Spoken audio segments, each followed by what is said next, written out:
Hey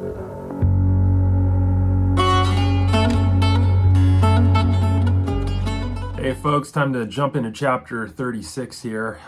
This was a kind of a weird world building one. We're marching along with Paul and company, the Fremen, to where Stilgar's kind of main location is, their base and whatnot. And the first thing that really stands out to Paul is this place smells pretty bad. Lots of BO, basically. So he's kind of trying to get used to that, and Jessica's trying to, in her own way, make sure Paul's aware that don't mention the smell. That would be impolite, and he takes the hint as he tends to do. So the main gist of this chapter is because Paul bested Jamis, he is now entitled to Jamis's widowed wife, whose name is Hera.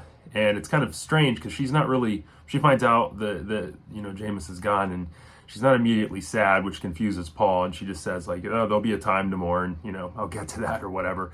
So this is pretty, I don't know, it shows that the Fremen are very, they're used to very bad stuff happening, essentially. A pretty hardened group of people. Now, Stilgar says, hey, Hera is part of our, the way our community works. You can either have her be your wife now, or you can have her be your a servant. So Paul's only 15, so he does choose her as his servant, and she's not too happy about this. I guess she'd already lost a prior husband to Jamis, so this is the third time this has happened to her, and she's claiming I'm young enough, blah blah blah.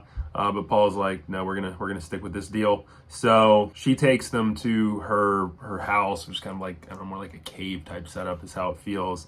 He asks her, hey, go get me some food, things like that. And more or less, he's just settling into this his new home here as a very highly esteemed new member of this community.